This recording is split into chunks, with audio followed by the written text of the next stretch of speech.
Baik, Pak Said sudah bisa mendengar suara saya? Sudah, ya. Oke, siap Pak Said. Sembari menunggu Bu Imas join dengan kita, bisa kita mulai terlebih dahulu ya Pak ya, webinarnya. Mungkin saya akan Ya, ya, siap. bertanya-tanya dulu kepada Pak Said.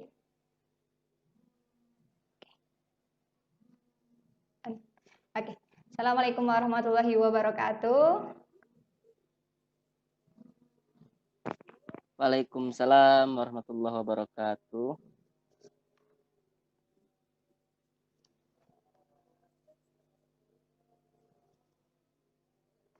Ya, alhamdulillahirrahmanirrahim.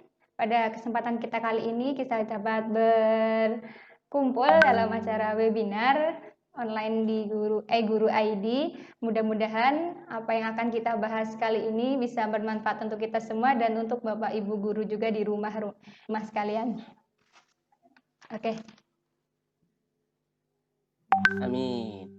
Baik Pak Sahid, mungkin sembari kita menunggu Bu Imas gitu. Ya Pak ya, masih ada trouble dengan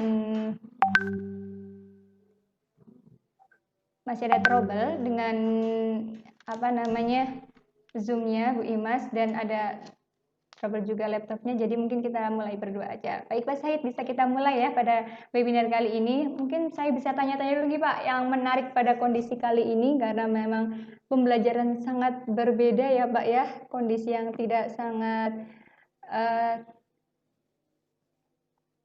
susah untuk tidak bisa itu juga. Pada saat ini pembelajarannya semua di luar kemampuan kita dan berjalan secara luar biasa, dan itu daring, Pak. Nah, menurut Bapak sendiri, pembelajaran daring di masa pandemi COVID seperti ini tuh seperti apa nih, Pak?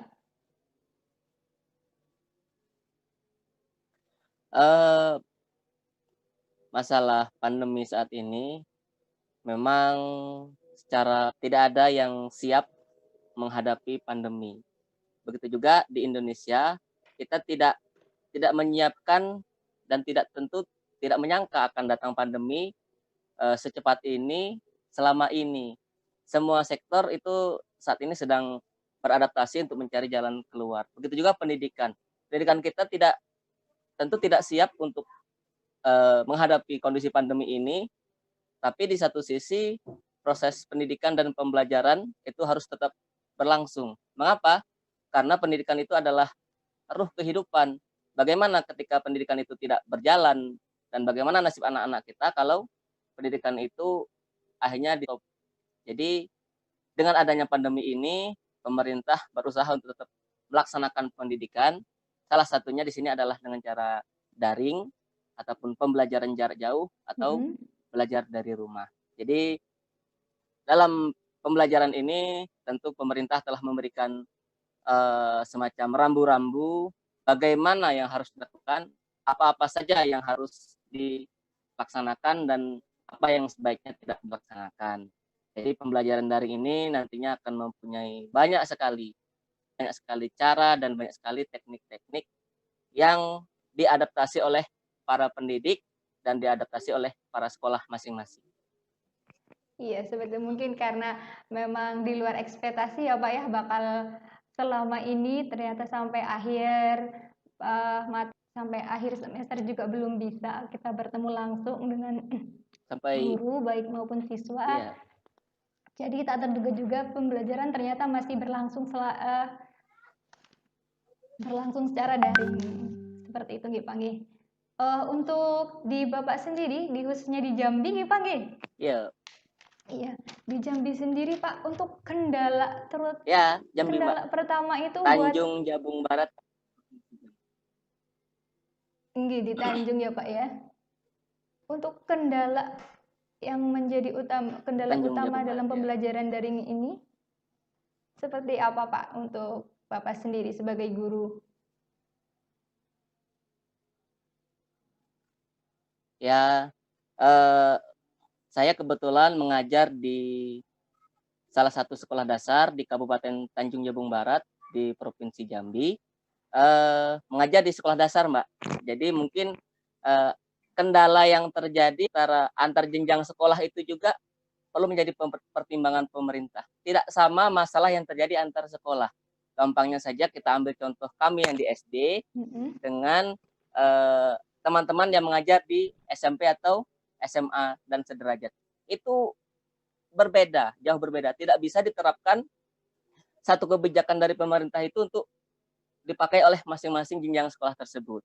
Gampangnya mungkin level dari siswanya, kemampuan siswa untuk menerima informasi, apalagi ini informasi melalui media harus membaca kan, literasinya juga sudah berbeda, itu akan membuat strategi yang dipakai oleh guru juga berbeda. Misalnya ketika di teman-teman guru yang di SMP atau SMA itu sudah bisa menggunakan aplikasi seperti Zoom untuk pembelajaran, lalu menggunakan aplikasi-aplikasi seperti Google Classroom dan lain sebagainya. Itu untuk di tingkat sekolah dasar, terutama di wilayah saya, itu rasa-rasanya harus lebih banyak persiapannya dan harus lebih anak-anak tuh agar bisa gitu. Walaupun kami tetap berkeinginan pengen juga seperti teman-teman yang di jenjang SMP atau SMA itu untuk bisa melaksanakan pembelajaran daring dengan lebih efektif dan lebih baik. Tetapi untuk kendala di sekolah dasar seperti daerah kami, tidak bisa kita langsung serta-merta berinteraksi dengan siswa, itu tidak bisa. Salah satunya saya mencoba untuk melalui grup WhatsApp, ya, lalu ada melalui aplikasi quiz, soal-soal, lalu mencoba untuk menggunakan Kahoot dan lain sebagainya. Tetapi di sini grup yang kami bikin itu bukan grup siswa, tapi antara guru dengan wali murid. Nah, karena HP mereka itu dipegang oleh bapak atau ibunya. Jadi pembelajarannya pun tidak bisa secara langsung. Kalaupun mau ada semacam video call atau video konferensi, tentu harus melalui orang tuanya dulu, baru melalui siswanya. Gitu. Jadi ada perbedaan tingkat literasi siswa yang menjadi kendala itu ya. Berarti masih butuh perantara orang tua ya Pak ya, untuk menyampaikan tugas-tugas yang diberikan guru untuk siswanya. Kadang untuk tak bisa dihindari juga ya Pak ya, untuk pembelajaran ini juga benar-benar peran orang tua sangat dibutuhkan di sini untuk mengarahkan pembelajaran anak supaya lebih terarah pembelajarannya. Toh juga terkadang anak-anak masih lebih, kalau nggak ada dibimbing atau arahan dari orang tua, mereka malah main, nggak belajar. Di rumah seperti itu malah. Kebanyakan keluhan orang tua kan tidak adanya guru di sekolah, jadi anak mengira, oh ini libur nih, nggak ada pembelajaran, nggak ada tugas. Ya, benar.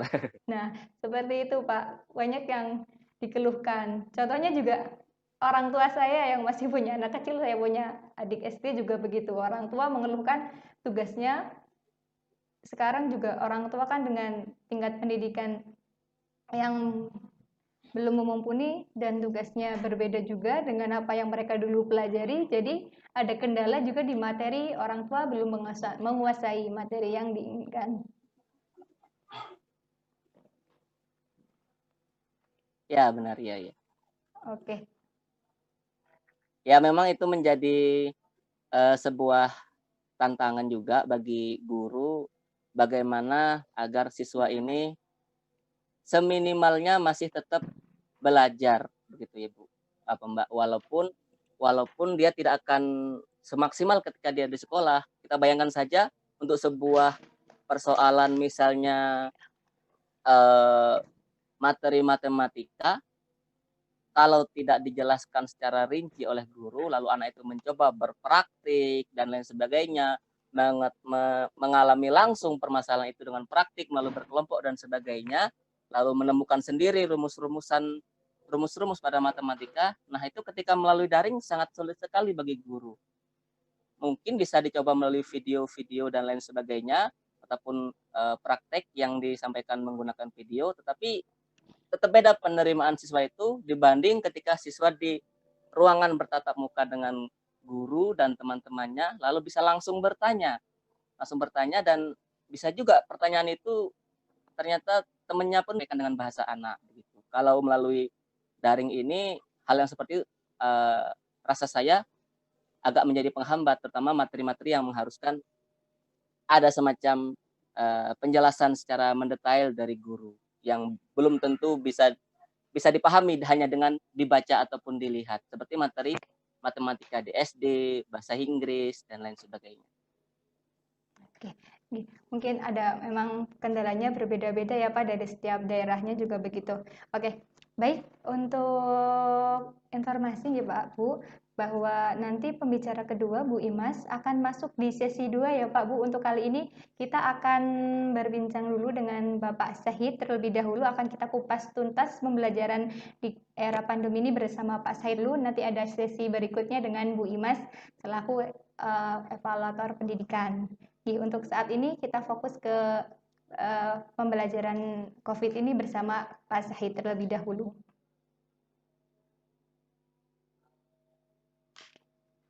Oke, baik. Mungkin bisa lanjutkan ya Pak ya Bu. Ini sedikit informasi Pak, karena ada terkendala jaringan tadi, mungkin dari Bu Imasnya juga masih terkendala dengan jaringan juga.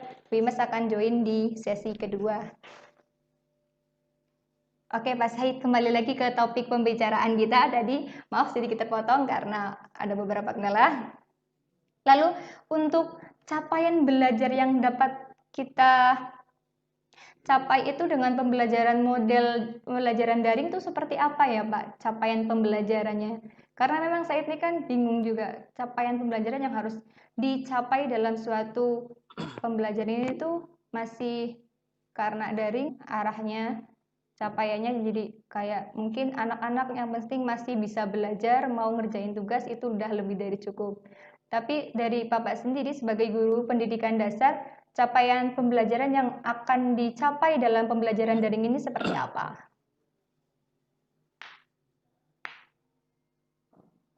Baiklah, Mbak, di sini mungkin saya akan berbicara selaku di pendidikan dasar, mungkin untuk SD ya, mungkin capaiannya tentu berbeda-beda karena itu tadi kembali ke tingkat penerimaan dari siswa, tingkat literasi dan kesiapan siswa dalam belajar di masa pandemi ini. Memang dari pemerintah belum mungkin sepengetahuan saya itu belum ada semacam rambu-rambu ataupun kurikulum yang mengacu tentang kondisi pandemi. Sepertinya sepengetahuan saya belum ada, mungkin nanti mohon bisa dikoreksi kalaupun itu kurang tepat. Maksudnya begini, rangkaian pembelajaran atau kurikulum yang diberlakukan pemerintah untuk saat ini kan kurikulum 2013 ya. Kurikulum 2013 dengan segala macam kompetensinya, standar kompetensinya, indikator dan lain sebagainya. Dan kita telah berjalan pandemi ini di negara kita mungkin kalau dari Maret sampai sekarang sudah sekitar 4 bulan, mau masuk di bulan kelima, itu sepengetahuan saya itu masih seperti itulah tuntutan dari kurikulum yang harus dicapai oleh siswa. Jadi belum ada semacam mungkin indikator yang bisa disederhanakan karena kondisi pandemi yang tidak terduga ini dan sebagainya itu masih sama dengan sebelumnya. Jadi di sini karena salah satu keberhasilan pendidikan itu adanya pengetahuan yang bertambah dari siswa, baik berupa pengetahuan secara keilmuan ataupun pengetahuan secara karakter dan lain sebagainya. Jadi kita tetap mengacu pada kurikulum yang ada. Sedangkan kita tahu sendiri untuk kurikulum yang bisa dilaksanakan secara belajar langsung ataupun di dalam kelas itu tidak semua bisa tertuntaskan ketika belajar melalui daring. Nah, seperti itu. Salah satunya gampangnya ketika ketika kita laksanakan pembelajaran, yang paling susah melalui daring ini adalah tepat waktu. Ini mohon maaf Mbak, mungkin ini daerah saya, tapi mungkin secara jamak juga terjadi di negara ini. Anak tidak serta-merta langsung on time di waktu tersebut. Bisa jadi ada setengah jam baru masuk, kendalanya banyak sekali mungkin tidak perlu kita sebut ya. Lalu ada yang belum sampai tuntas sudah mungkin permisi dan lain sebagainya. Tidak bisa waktu yang sebanyak waktu efektif itu mungkin dari jam 7 sampai jam 12.30 itu anak standby seperti kita di kelas tidak bisa. benar Jadi benar. tentu untuk mencapai ketuntasan itu menjadi terkendala di sana. Lalu salah satunya itu tadi, belum lagi dari, eee, kesulitan anak dalam menerima materi karena itu tadi Mbak, kalau mungkin bisa melalui Zoom seperti ini dan kalaupun lancar mungkin agak lebih lebih mudah begitu ya. Tetapi ketika hanya guru bisa menyampaikan materi melalui video, lalu suruh membaca buku secara mandiri siswanya, itu sangat sulit. Salah satu kondisi yang terjadi di masa sekarang adalah banyak tugas yang diberikan di pembelajaran daring, tetapi materi yang tersampaikan ataupun bisa diserap oleh siswa sedikit. Benar, Itu baru materi, belum praktek, belum diskusi, sangat sedikit sekali. Tetapi tugas terus ada terus, tiap hari terus. Jadi anak itu jalan terus banyaklah ya Pak. tugas, waktunya relatif singkat, tapi materi yang dia terima, iya, materi yang diterima itu sedikit. Belum lagi tingkat penerimaan yang berbeda tadi, menjadi kendala tersendiri bagi siswa. Itu eh, kalau saya lihat dari sisi pendidikan pendidikan dasar dan lain sebagainya. Memang kami mengambil eh, strategi lain selain dari siswa yang bisa melaksanakan daring, kami juga melaksanakan luring, yaitu memberi tugas kepada siswa yang tidak memiliki aplikasi Android seperti WA, Messenger, dan sebagainya itu.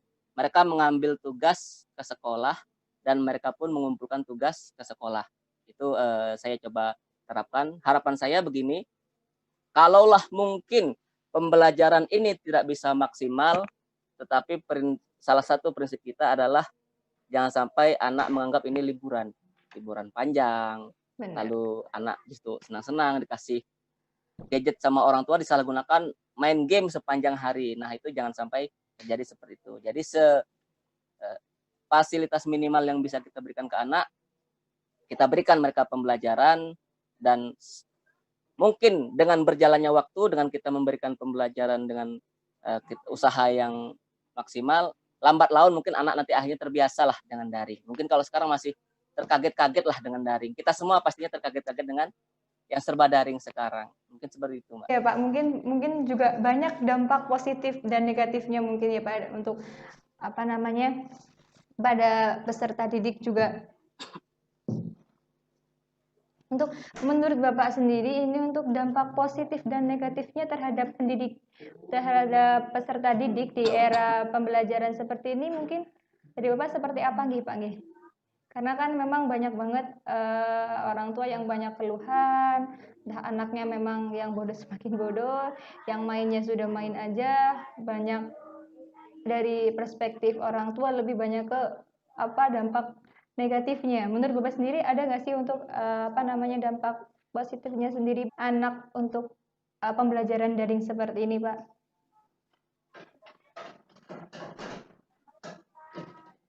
Terima kasih, Mbak. Eh, Setiap strategi pembelajaran yang diajarkan itu selalu memiliki kelebihan dan kekurangan. Mungkin kita di sini yang sebutkan sebagai kelebihan dan kekurangan pembelajaran. Salah beberapa kelebihan ataupun yang dapat dimanfaatkan ataupun kita anggap sebagai sesuatu yang positif pada pembelajaran daring ini, salah satunya adalah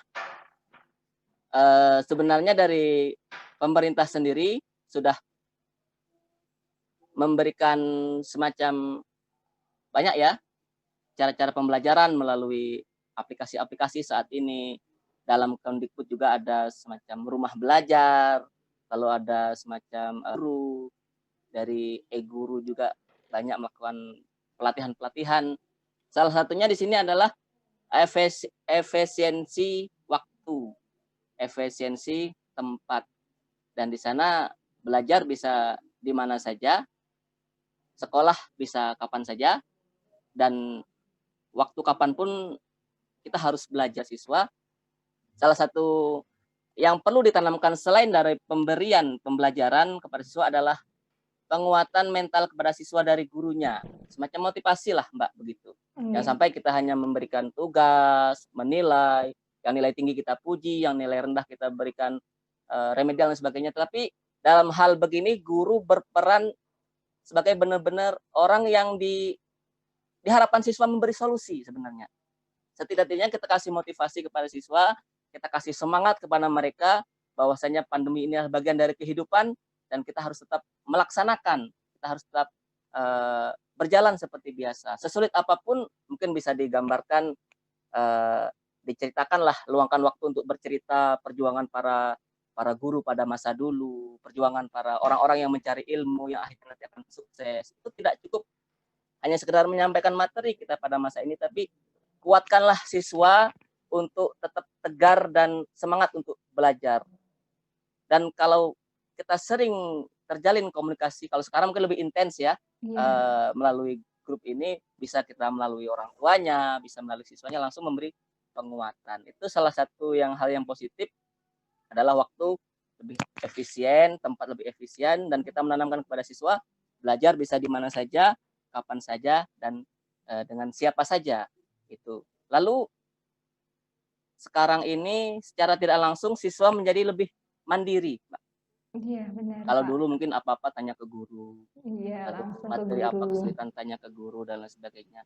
Dikasih tahu orang tuanya ngeyel, kata Pak Guru nggak begini, harus harus begini. Iya. Kalau sekarang siswa menjadi lebih mandiri, ketika ada semacam pembelajaran di guru, siswa akan mencari sendiri, lalu kalau ada kesulitan bertanya tidak melulu kepada guru. Mudah-mudahan sekarang mereka menjadi sering komunikasi dengan orang tuanya, komunikasi dengan kakak-kakaknya, ayah ibunya, pamannya, dan lain sebagainya. Terjalinlah komunikasi di antara keluarga siswa tersebut.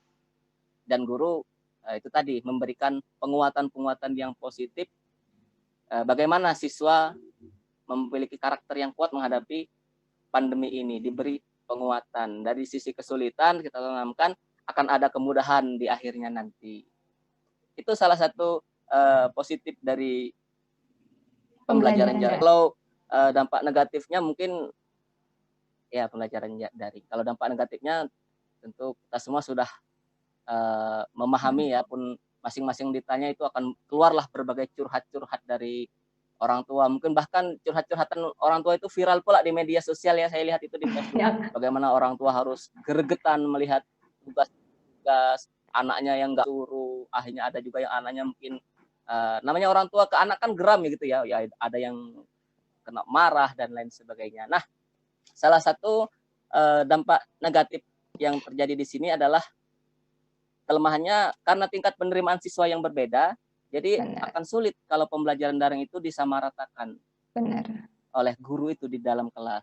Kalaupun mau memberikan pembimbingan individu, kalau di dalam kelas bisa masuk dari rumah ke rumah, melalui daring agak lebih repot juga karena dengan penerimaan yang berbeda tentu siswa akan memiliki kesulitan yang berbeda. Lalu kelemahannya itu tadi seperti saya sampaikan, pembelajaran nampaknya lebih bersifat teori, lalu kasih soal, dinilai, nanti kasih teori lagi. Aplikasinya sangat sulit untuk dilaksanakan. Kalaupun terlaksana, kalau melalui daring itu sangat minim. Selanjutnya mungkin salah satunya kendala-kendala yang umum, sinyal, paket yang mahal, dan para pemerhati pendidikan. Jangan sampai anak merasa jenuh ketika pembelajaran jarak jauh ini. Karena apa? Ketika anak merasa jenuh, maka dia akan mencari kesibukan lain dan dia tidak peduli dengan pendidikannya sendiri. Jadi bagaimana agar anak tidak jenuh dalam menjalankan pembelajaran daring ini?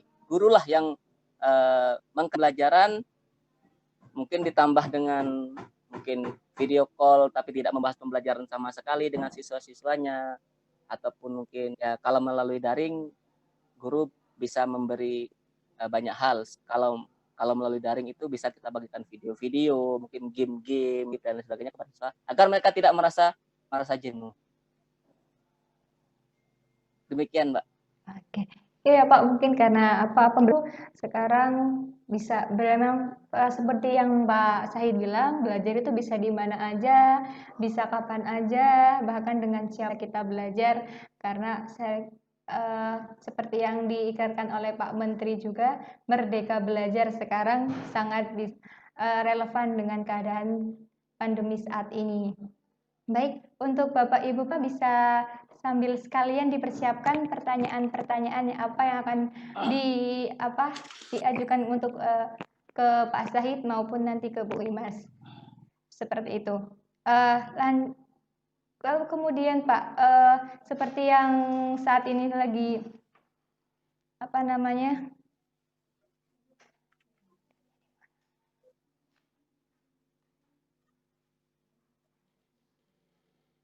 Yang dikatakan oleh Pak Zahid, belajar itu dapat di mana aja, dan termasuk saat ini yang sedang tren itu Pak, salah satunya ruang guru. Guru, pembelajaran melalui daring. Pembelajaran buat guru. Ada kebijakan belajar melalui televisi, Pak. Menurut Bapak itu apakah efektif pembelajaran melalui penyiaran televisi seperti sekarang ini, Pak, pada masa pembelajaran COVID seperti saat ini?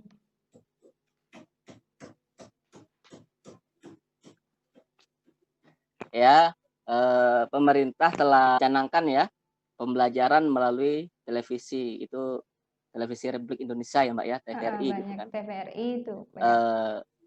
Memang pemerintah telah memberikan salah satu alternatif pembelajaran, yaitu pembelajaran melalui televisi.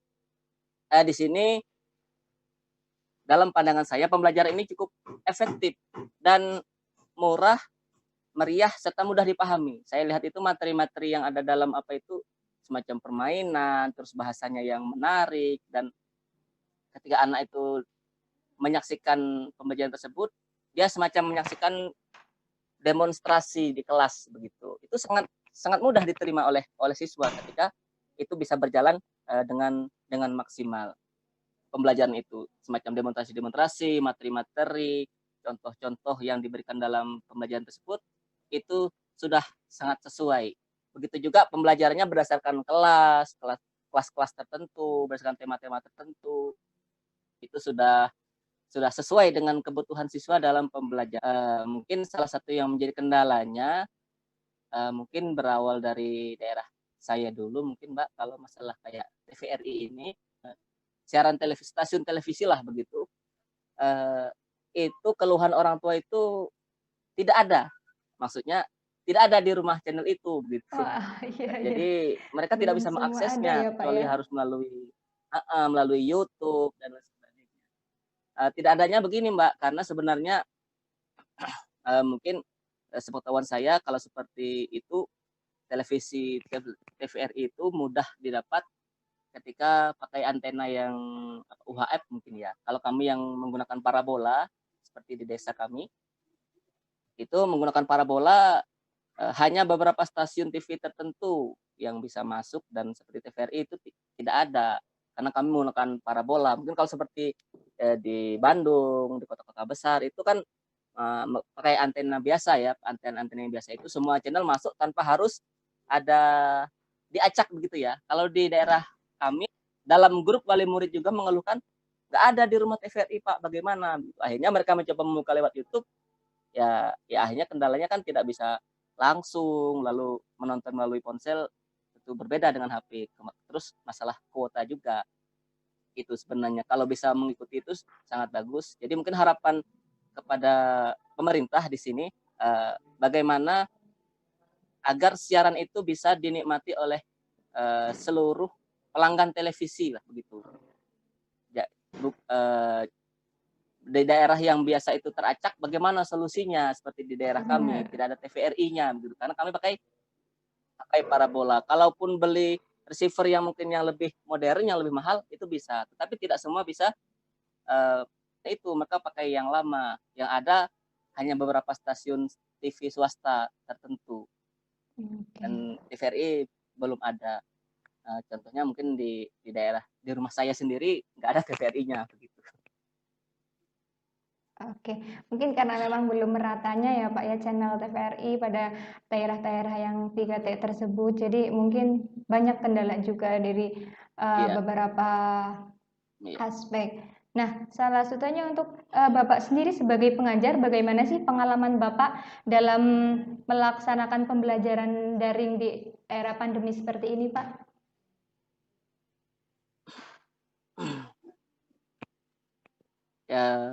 Secara pribadi, saya kebetulan mengajar di sekolah dasar di sebuah desa di Tanjung Jabung Barat, Provinsi Jambi. Kami mencoba menggunakan pembelajaran melalui daring dan luring Mhm. untuk siswa yang mungkin tidak memiliki, karena salah satu kendalanya adalah tidak semua siswa memiliki ponsel Android.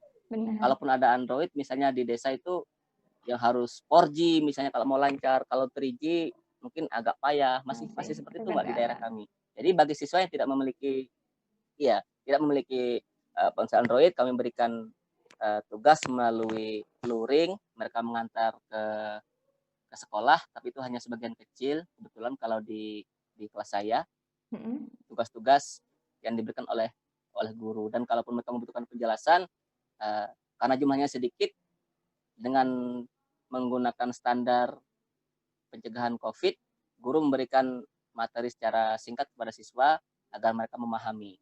Untuk yang dilaksanakan melalui daring, itu saya menggunakan grup WA, walaupun tadi menggunakan grup WA yang isinya orang tua semua, karena siswanya nggak megang HP gitu. Iya. Mereka khawatir kalau anaknya megang HP, anaknya itu main HP terus. Jadi kalau ada Heeh. tugas, barulah HP-nya dikasihkan, dan orang tuanya eee, nggak megang HP gitu. Kalau sudah selesai, diambil oleh orang tuanya lagi. Jadi kalau ada Gitu. apa-apa segala macam informasi, pasti orang tuanya dulu yang buka biasanya Oh. begitu.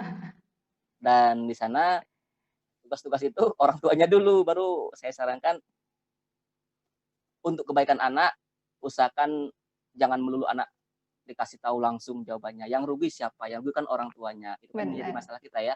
Tentang daring, nggak tahu kan, anaknya dikasih tugas, wah semenjak daring nilainya 100 semua. Saya Benar. sampaikan kepada orang tua dengan komunikasi yang baik, yang rugi siapa? Kalau bisa, kalau anak kita yang juang keras, perjuangan yang keras, lalu eh, mereka harus menerima kesulitan dan mencoba mencari solusinya, itu akan membentuk karakter dalam diri dan membuat dia kuat.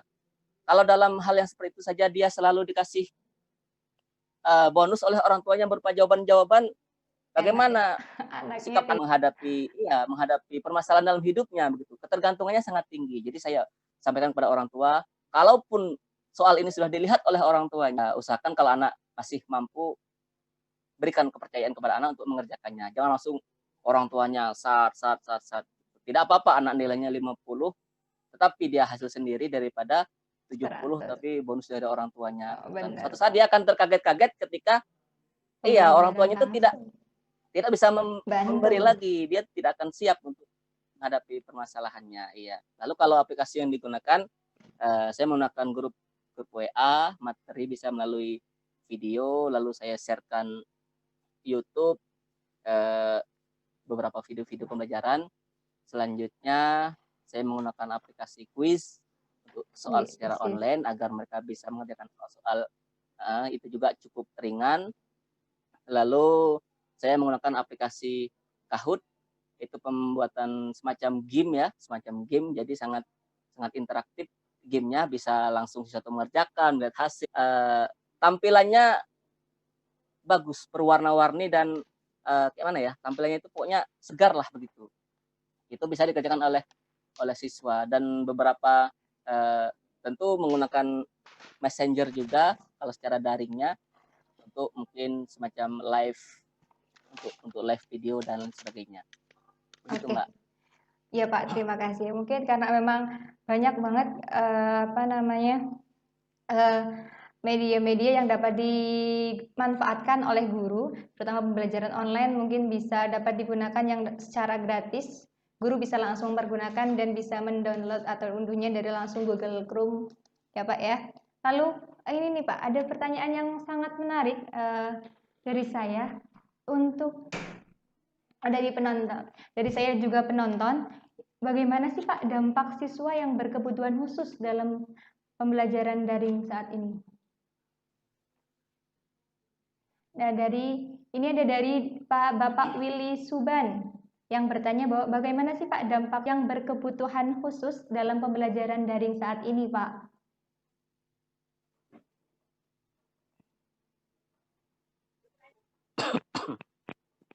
Terima kasih Mbak atas pertanyaannya, dan kepada Bapak Willy dari Subang ya, tadi mengenai anak yang berkebutuhan khusus dan harus belajar melalui belajar Daring. jarak jauh atau daring juga. Nah, di sini di masa ini, pandemi ini, ketika kita semua harus menjaga untuk kesehatan dan kebaikan serta untuk keselamatan kita semua, makanya pemerintah benar-benar tegas bahwasanya bagi yang berada di zona selain hijau itu memang tidak diperbolehkan untuk melaksanakan tatap muka di sekolah. Kalaupun itu di zona hijau, maka dengan standar eh, protokol yang ketat sekali. Itu memang benar-benar sangat penting dan saya sangat setuju dengan adanya hal seperti itu. Bukannya kita tidak peduli dengan apa yang terjadi pada siswa, tetapi memang tentu pemerintah sudah memiliki poin-poin yang sangat kuat sehingga memberikan keputusan seperti itu.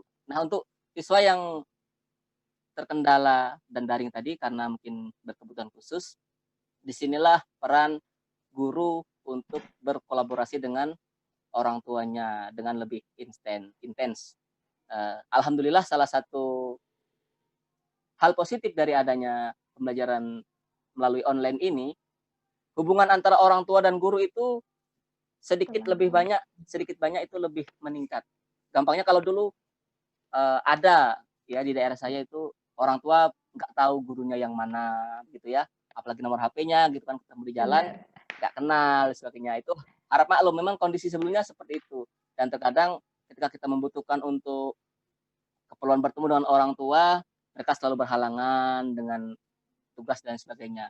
Nah, pada saat sekarang ini hubungan antara orang tua dan guru itu terjalin lebih lebih baik sepemahaman saya dibanding sebelumnya. Komunikasi itu lebih berjalan dengan lebih lebih maksimal antara hubungan antara guru dan orang tua. Yang tujuannya adalah untuk menjadikan siswanya memiliki fasilitas untuk terus belajar. Nah, dalam hal ini bagi anak yang berkebutuhan khusus, maka guru mengadakan komunikasi lah kepada orang tuanya, lalu memberikan semacam pertanyaan dan saling berkolaborasi bagaimana seharusnya. Kalaulah mungkin penjelasan dari guru ini belum belum bisa maksimal diterima oleh siswa, maka guru minta minta tolong kepada orang tua misalnya, tolong dibantu agar anak kita tetap terus belajar dan lain sebagainya. Karena pada anak yang biasa saja misalnya itu penerimanya tidak bisa maksimal saya sampaikan kepada tadi. Jadi kepada anak yang berkebutuhan khusus, maka peran orang tua di sini sangat sangat sangat besar sekali. Orang tua berperan sebagai pengganti guru di rumah dan juga orang tua harus jadi orang tua bagi anak begitu. Orang tua harus menjadi guru dan menjadi orang tua di rumah. Menjadi guru dan menjadi orang tua di rumah. Dan kolaborasi antara guru dan orang tua ini tujuannya adalah agar anak salah satunya tetap harus merasakan pembelajaran bagaimanapun mungkin caranya. Orang tua mungkin lebih mengetahui kondisi anaknya seperti apa dan salah satunya mungkin bagi anak yang mengalami disabilitas itu memang tingkat kompetensinya tidak bisa kita samakan dengan anak-anak kita yang normal. Jadi ada perkembangan sedikit saja itu sudah sebuah kesuksesan bagi anak tersebut karena kriteria ketuntasannya berbeda dengan siswa yang normal yang belajar seperti biasa. Jadi adanya kolaborasi antara guru dan orang tua serta mungkin kalau memang bisa melakukan komunikasi lebih intens mungkin bisa mengundang mungkin video call dengan para ahli yang memahami masalah disabilitas, bagaimana pembelajaran dan sebagainya itu yang diperlukan, Mbak. Jadi guru tidak serta-merta berusaha menangani sendiri, tapi berusaha mencarikan solusi dan bersama-sama untuk memfasilitasi anak agar bisa belajar dan kebutuhan belajarnya tercukupi. Bisa mengundang ahli untuk ngobrol bersama melalui Zoom atau video call, membahas anak tersebut secara bersama-sama. Mungkin lebih dikomunikasikan lagi ya Pak Demikian, ya antara Willy. orang tua dan guru karena mungkin di sini anak berkebutuhan khusus. Jadi untuk anak yang biasa saja kita masih butuh effort yang lebih. Khusus mungkin akan lebih lagi komunikasinya antar orang tua dan ada beberapa solusi untuk kita berkomunikasi juga dengan para ahli di bidangnya, gitu deh Pak. Nah, ini ada satu pertanyaan lagi Pak dari atas nama akun Muis.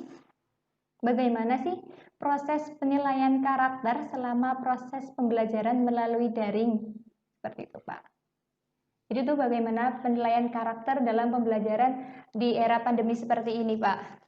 Karena kan kita tidak saling bertatap muka, hanya melalui Zoom, hanya melalui tugas-tugas saja. Jadi mungkin dari segi karakter kita tidak bisa mengevaluasi secara itu.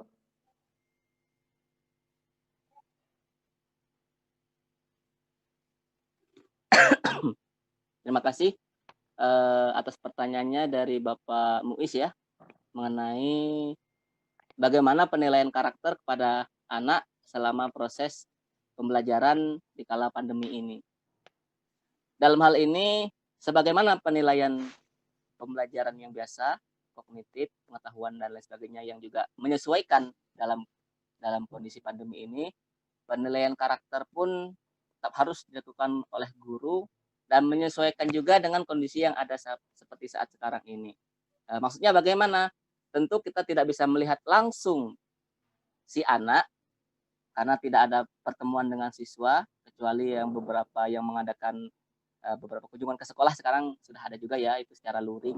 Salah satunya tadi kunjungan ke sekolah, beberapa anak kumpul dan sebagainya, itu mungkin masih bisa ya penilaian karakter diberikan. Tapi kalau ketika daring tidak bisa ketemu, mungkin bisanya cuma melalui pertemuan secara daring, lalu kita tidak melihat bagaimana anak bersikap selama belajar di rumah dan sebagainya.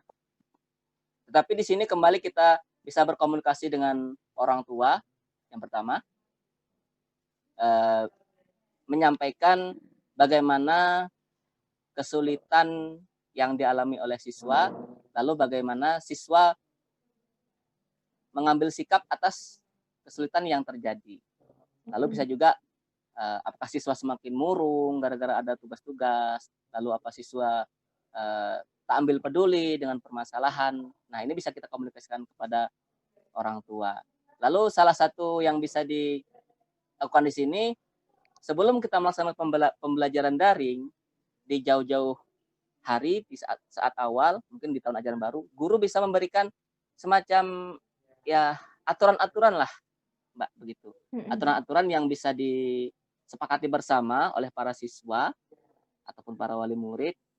Tujuannya kita sampaikan kita tetap ingin belajar. Nah, dengan kondisi begini, kita perlu adanya aturan yang di kemudian hari ada terjadi masalah, itu kita bisa memberikan semacam ya penilaian kepada anak. Misal begini, ketika guru sudah menyampaikan bahwasanya besok diusahakan jam 7.30 sudah kita siap absensi, misalnya nih kalau daring ya Mbak ya, misalnya ada absensi. Nah, kita bisa lihat anak yang tepat waktu yang mana, salah satunya begitu. Lalu anak yang mungkin terlambat, bagaimana? Yang terlambat ini ada semacam memberikan alasan atau tidak, terus alasannya sebenarnya dibuat-buat atau memang benar-benar alasan yang sebenarnya. Mungkin guru secara insting bisa melihat di sana. Lalu dibandingkan juga salah satunya mungkin kalau dia sudah kelas 6, sambil di kelas 5-nya dulu begini, sekarang seperti ini, itu bisa menjadi pertimbangan lainnya. Lalu selain daripada itu, misalnya kehadiran salah satunya, bagi anak yang tidak hadir, dia memberi mungkin ya informasi lah, minta maaf terlambat Pak atau apa, atau dia diam saja, cuek-cuek saja begitu. Itu salah satunya. Yang kedua selain absensi, iya itu banyak sekali Mbak yang seperti itu. Lalu seperti pengumpulan atau ketika guru memberikan stimulus, ada yang ingin bertanya, nah di sana bisa kita lihat anak yang memang memiliki permasalahan dan dia memang sangat ingin belajar dengan sungguh-sungguh, dia akan benar-benar bertanya seperti biasanya. Itu salah satu yang mungkin bisa menjadi pertimbangan untuk penilaian siswa. Lalu ya seperti tadi, ternyata jawabannya benar semua, lalu siswa nggak mau tahu itu bagaimana jawabannya. Kok bisa benar semua, siswanya ketika di ditanya tidak jujur dan sebagainya, itu bisa menjadi penilaian dalam karakter. Atau tidak ngumpul tugas sama sekali, padahal di Facebook dia bikin status, di WA dia bikin status, tapi tugasnya nggak dikumpul-kumpul. Lah, kenapa dengan anak ini? Kalaupun kesulitan kok tidak nanya? Di sana bisa kita ambil penilaian karakter pada diri siswa secara sederhana, dan kalaupun itu belum begitu tepat, setidak-tidaknya kita sambil mengajarkan secara daring ini, kita ambil penilaian kepada anak, kognitif dan afektifnya, begitu penilaian karakter yang diberikan kepada anak. Dan terus sambil berjalan pembelajaran itu berlangsung, tentu akan muncul hal-hal baru kepada anak. Oh, ini sikapnya begini, ada yang mungkin mengeluh, ada yang marah-marah di dalam grup tersebut dan sebagainya. Itu guru tidak serta membiarkan begitu saja, tapi mengambil ya semacam catatan lah, begini-begini yang terjadi pada anak didik kita. Walaupun itu belum maksimal, tetapi itu kembali kita sebagai usaha untuk menyesuaikan pembelajaran di kala pandemi ini. Usaha itu yang salah satunya bisa dilakukan dalam pembelajaran dan penilaian karakter kepada anak didik kita di kelas kita. Iya, baik. Terima kasih kepada Pak Syahid untuk jawabannya untuk atas akun Bapak Muiz yang bertanya bagaimana sih penilaian karakter pada saat pembelajaran daring dilakukan. Nah, ada lagi Pak pertanyaan terakhir dari saya. Untuk Bapak sendiri, apa sih saran dan harapan untuk e-guru untuk di era masa pandemi ini?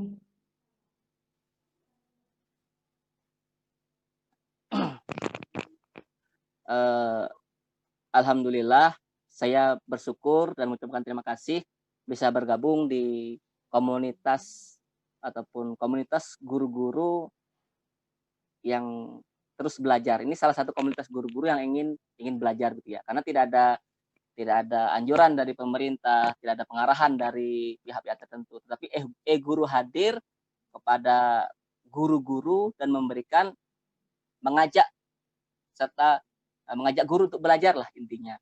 Di sini saya juga tergabung dalam keluarga besar e-guru. Banyak manfaat yang bisa saya dapatkan. Yang terpenting adalah permasalahan-permasalahan dalam pendidikan bisa didiskusikan di sini secara global, secara belum lagi kebutuhan-kebutuhan seperti contoh RPP misalnya, contoh silabus, teknik-teknik pembelajaran itu bisa kita dapatkan secara gratis, dan teman-teman keluarga besar e-guru ini membagikan kepada teman-temannya dengan sukarela. Itu salah satunya yang secara umum manfaat-manfaat yang bisa kita dapatkan.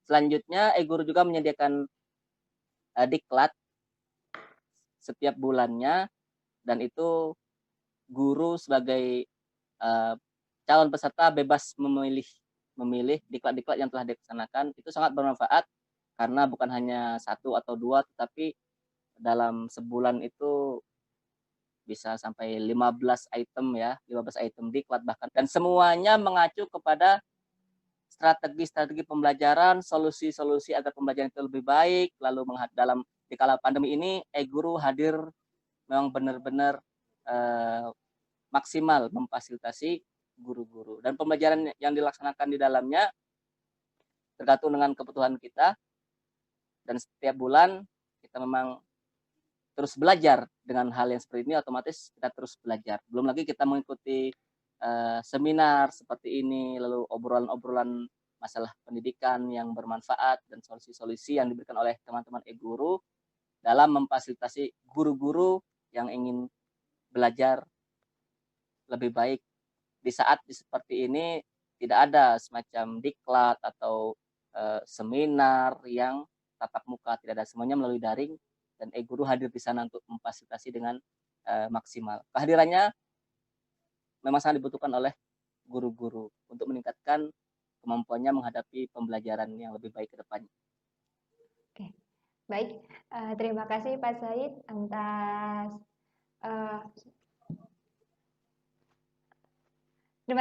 Terima kasih Pak Said atas materinya hari ini, sangat bermanfaat sekali untuk Bapak Ibu penonton semua di rumah. Semoga bisa bermanfaat untuk kita semua. Amin. Dan untuk sesi kedua Bapak Ibu mohon untuk tidak meninggalkan e-guru terlebih dahulu karena masih ada sesi kedua dengan Bu Imas. Mungkin setelah ini saya akan